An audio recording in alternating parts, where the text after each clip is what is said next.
क्रोरीमल college के स्वामी विवेकानंद सभागार में हमारे साथ उपस्थित श्री चंद्रशेखर जी, प्रोफेसर निरंजन कुमार जी, वाइस महाविद्यालय के प्रिंसिपल प्रोफेसर दिनेश खट्टर जी और हमारी बहन मनोरंजन जी, मंजू सरकार जी, मैं क्षमा चाहता हूँ। और हमारे इस कार्यक्रम को जो विद्यार्थियों की तरफ से प्रतिनिधित्व दे रहे हैं श्री राहुल देव व अन्य सभी विद्यार्थीगण,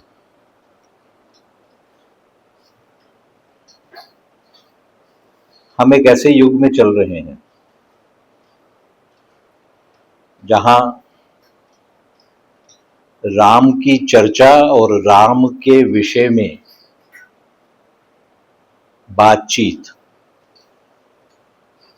ये हर रोज का एक ऐसा एक बन गया है कि कहीं ना कहीं किसी ना किसी परिचर्चाओं में, बातचीत में, चाहे वो हम विद्यार्थी हों, चाहे हम अध्यापक हों, समाज की किसी भी श्रेणी से हों, हम उससे जुड़ ही जाते हैं।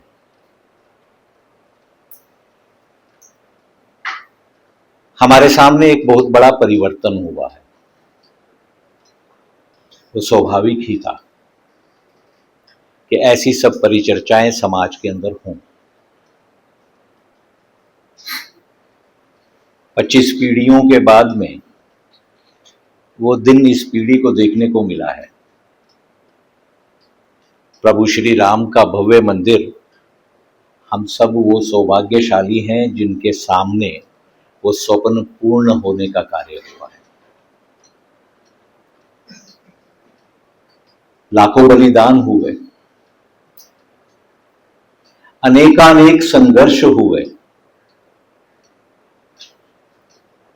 कार सेवकों के बलिदान हुए, उसके बाद भी एक दशक पूर्व भी ऐसा किसी को लगता नहीं था कि हमारे सामने प्रभु राम का भव्य मंदिर बनेगा।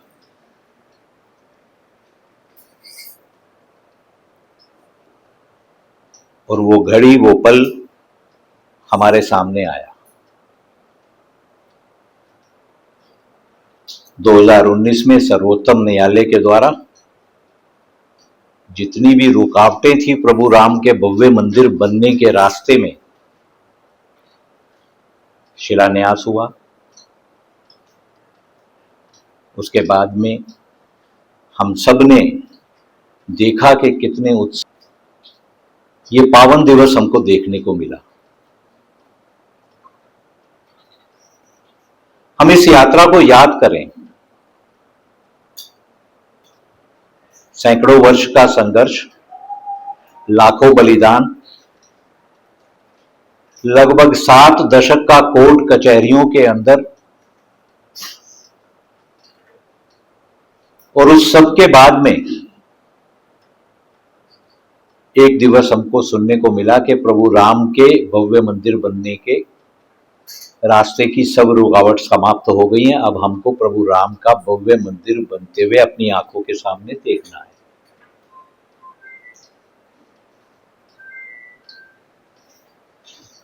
ये निर्णय हुआ कि भव्य मंदिर बनेगा,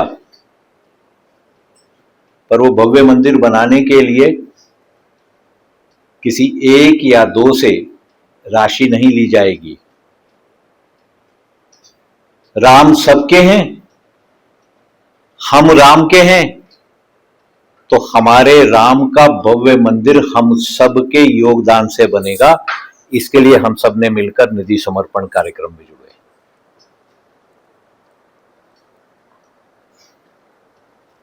जब हम लोग निधि समर्पण कार्यक्रम में जुड़े तो हमको ये देखने को मिला परिवार में जाते हैं, दरवाजा खटखटाते हैं, परिवार की स्थिति हमें दिखा रही है कि इस परिवार से हम बहुत अधिक राशि की अपेक्षा नहीं कर सकते हैं। हम बताते हैं कि हम प्रभु राम का भव्य मंदिर बनाने के लिए आपसे निधि समर्पण लेने आए हैं। पहला कूपन 10 रुपए वाला हम दिखाते हैं, क्योंकि परिवार की स्थिति अच्छी नहीं है। बेटा और बहू दोनों आते हैं, आकर अपने पास से 10 रुपया नहीं, हमने कुछ सहेज के रखा है, 500 रुपए का कूपन कटवाते हैं। हम निकल रहे होते हैं कि उतनी देर में बच्चे भी आते हैं कि मेरी गुल्लक में भी कुछ बचा है, मैं भी एक कूपन लूंगी। उसके बाद में जब निकल रहे हैं तो पता चला पीछे से दादी मां भी रुकवाती है।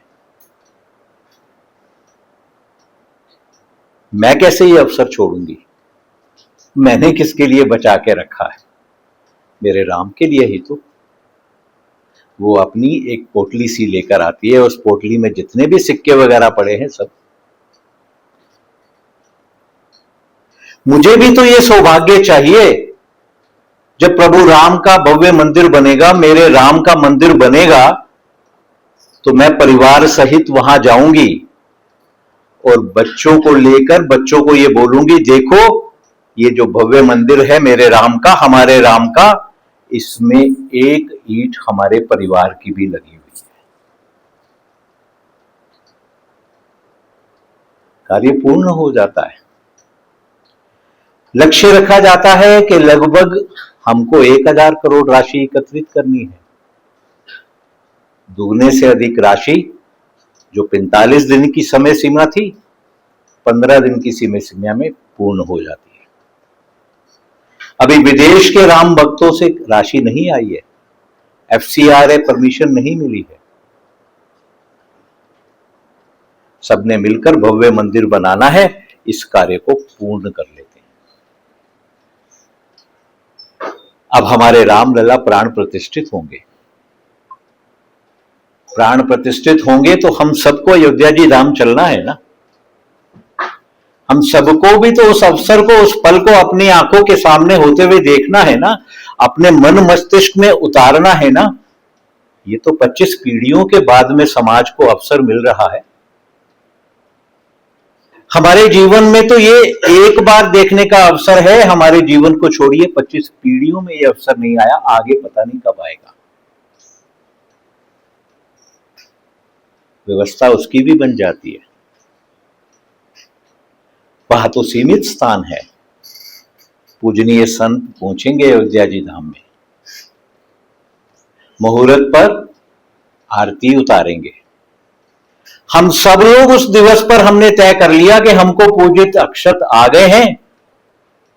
हम अपने पास के मंदिर को, अपने पास के गुरुद्वारे को, अपने पास के पूजा स्थल को ही उस दिवस श्री अयोध्या जी धाम बना लेंगे।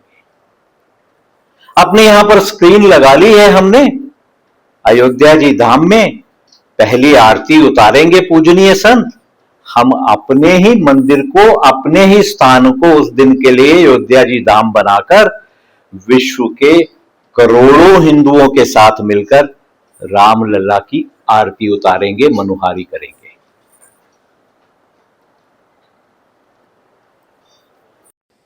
अद्भुत यात्रा, अद्भुत ढंग से सारा कार्य संपन्न हो जाता है।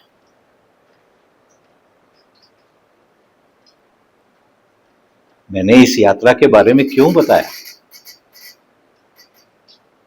प्रभु राम का जीवन जितना अप्रतिम है, जितना अद्वितीय है, जितना अद्भुत है, प्रत्येक कार्य उनसे जुड़ा हुआ उतना ही अद्भुत है। उनको किसी भी कोण से देख लो, उनके जीवन दर्शन कर लो, वो अपने आप में हमको एक बड़ा वृद्ध संदेश दे जाता है। ऐसा ही एक कार्य जो पूर्ण हुआ है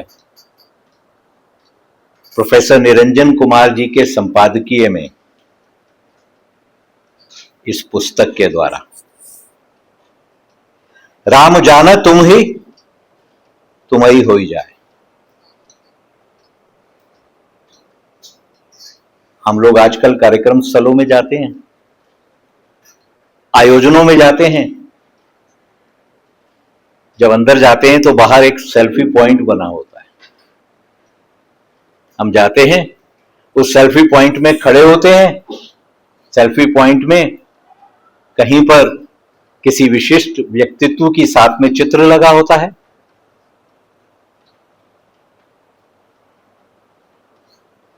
पर प्रभु राम का व्यक्तित्व, प्रभु राम का जीवन दर्शन एक ऐसा सेल्फी पॉइंट है जिसमें हम सब लोग जब जाते हैं, उतरते हैं, जैसा हम चाहते हैं प्रभु राम से वैसा ही संदेश पा लेते हैं। इसी का ही एक उदाहरण ये पुस्तक है। इस पुस्तक के द्वारा विभिन्न समय काल पर विभिन्न व्यक्तित्वों के द्वारा प्रभु राम के बारे में, प्रभु राम के जीवन के बारे में जैसा उन्होंने देखा, हम सबको वर्णन दिया गया है। प्रभु राम कितने कितने रूपों में हैं और किस किस रूप में किसको कैसा कैसा संदेश दे रहे हैं, इस पुस्तक के द्वारा हमको ये जानने को मिल रहा है। मेरा तो मानना है कि इस पुस्तक में हमें जितनी विभूतियों के द्वारा प्रभु राम के जीवन दर्शन के परिचय मिला है, ऐसी ही लगभग कितनी और पुस्तकों की सीरीज प्रोफेसर निरंजन कुमार आगे तैयार कर लेंगे। ये अपने आप में एक नया कार्य आपको मिल गया है।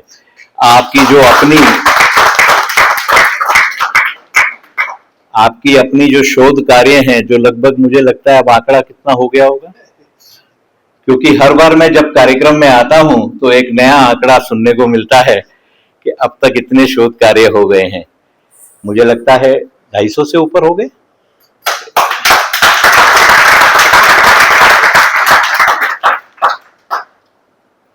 बहुत ज्यादा इसका हम वर्णन में जाएंगे तो मैं ये चाहूंगा कि आप इस पुस्तक को पढ़ें।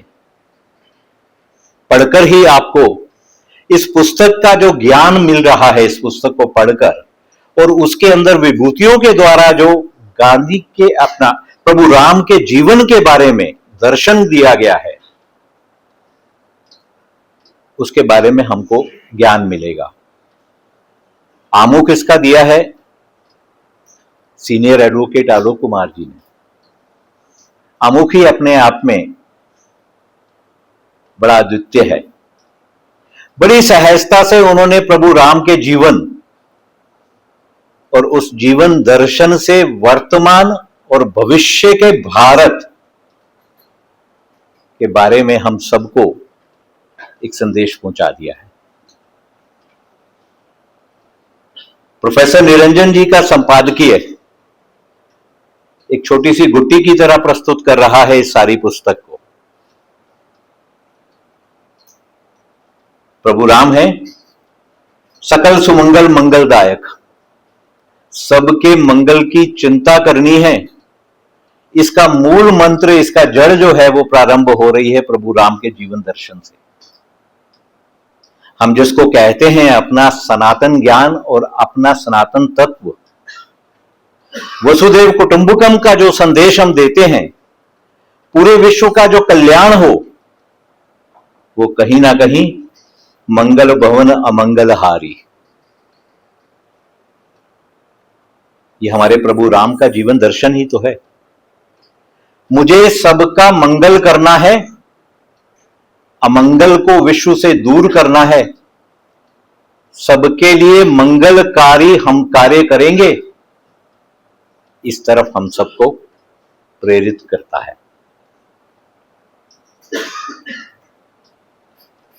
राम कथा की सर्वव्यापता और उसकी स्वीकार्यता किसी एक भौगोलिक क्षेत्र तक सीमित नहीं है। इसका परिचय भी हमें आपके संपादकीय से मिलता है। विश्व के कोने कोने में रामायण अपने अलग अलग रूप में अलग अलग भाषा में हमको देखने को मिली है। और समयकालीन भी प्रत्येक समय के ऊपर रामायण अपने अलग अलग रूप में हमारे सामने आई है। उस समय की समाज की समस्याओं, समाज के स्वभाव और समाज में क्या क्या परिवर्तन होने हैं, इन सब बातों को अपने अंदर ढाल के आपने अपने संपादकीय में उसको प्रस्तुत किया है। राम के व्यक्तित्व में तप है, राम के व्यक्तित्व में करुणा है, राम के व्यक्तित्व में त्याग है, राम के व्यक्तित्व में धैर्य है। एक आदर्श व्यक्तित्व अगर हम कहेंगे तो हमारे प्रभु राम का है। हम किसी भी समय, किसी भी काल में, किसी भी परिस्थिति में, किसी भी समस्या के समाधान हेतु हम देखेंगे प्रभु राम के जीवन दर्शन को, तो हमें अपनी समस्या, अपने समय काल अनुरूप परिस्थिति का समाधान वहां से देखने को मिल जाएगा।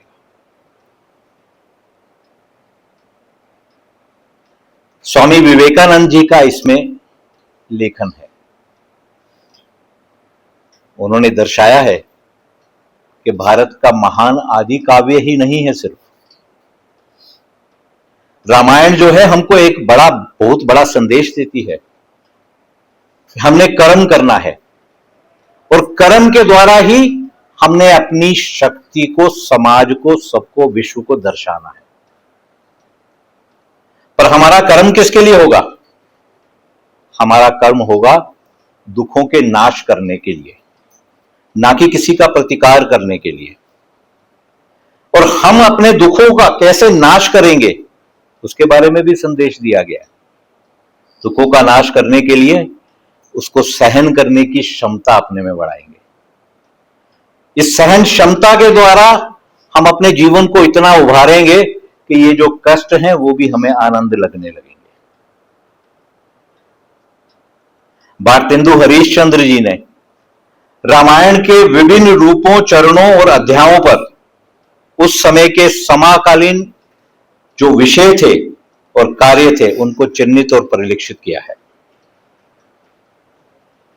गांधी जी ने हमको संदेश दिया है इस पुस्तक में कि राम नाम को दिल से लो। उनका तो हमेशा ये लक्ष्य ही रहा। उन्होंने संदेश भी यही दिया कि स्वतंत्रता प्राप्त करनी है राम राज्य बनाने के लिए। उनके राम राज्य का जो स्वप्न था वो स्वप्न समय समय पर उन्होंने हम सबके सामने बताया, हमको एक लक्ष्य भी दिया कि हमें स्वतंत्रता और हमारी स्वतंत्रता का उद्देश्य राम राज्य को लाना ही होना चाहिए। इसी तरह से रविंद्रनाथ टैगोर के राम, डॉक्टर कृष्ण गोपाल जी के राम, हम सबको राम का एक अलग अलग जीवन दर्शन का परिचय देने वाली ये पुस्तक हमारे लिए, हमारे जीवन को हमने आगे कैसे चलाना है, इसमें एक बहुत बड़ा संदेश देती है। डॉक्टर कृष्ण गोपाल ने बताया ना कि राम का जीवन दर्शन मैं की समाप्ति है, मैं से हम की यात्रा है। किस तरह से प्रभु राम अपना सब कुछ त्याग कर वनवास चाहते हैं, पूरे समाज को अपने साथ जोड़ते हैं, और कैसे उन्होंने अपने जीवन को सबके साथ जोड़कर चर्चाएं कर आगे बढ़ाकर समाज कल्याण के कार्य को किया। समाज कल्याण कैसे किया? उस समय राक्षसी प्रवृत्ति को नाश करके, एक पराजय को एक पराक्रम के द्वारा, एक सत्ता को सिर्फ हमने जीतना है, ऐसी सिर्फ सोच नहीं थी। वो सत्ता कितनी भी बड़ी हो, कितनी भी वैभवशाली हो, वहां से एक तिनका भी प्रभु राम लेकर नहीं आए, वहीं पर छोड़ा गया। सिर्फ रावण का राज नहीं रहना है, उसके बाद वहां की जनता, वहां की प्रजा स्वयं उसका राज संभालेगी, इसी भाव के साथ में इस कार्य किया गया। और इस कार्य को करने के लिए कोई अयोध्या की सेना नहीं बुलाई, जनकपुर से सेना नहीं बुलाई, समाज को जोड़ा, समाज को समाज की शक्तियों से परिचय कराया और उन शक्तियों को जब एकत्रित कर लिया, उन्हीं के द्वारा रावण पर विजय प्राप्त की। ऐसे जीवन दर्शन को निचोड़कर हमारे सामने प्रस्तुत करने के लिए प्रोफेसर निरंजन कुमार को हम बधाई देते हैं। मेरा तो ये मानना है कि इस पुस्तक के प्रत्येक अध्याय पर ऐसी परिचर्चाएं अलग से होनी चाहिए, क्योंकि अपने आप में ये विभूतियां इतनी महान हैं और उनके द्वारा जो हमें संदेश दिया गया है वो अपने आप में इतना अप्रतिम है कि वो हमको हर समय एक नई दिशा प्रदान करने में सक्षम होगा। आप सबको बहुत बहुत आभार। आपने मुझे अपने साथ इस परिचर्चा में सहभागी होने का सौभाग्य दिया। जय श्री राम।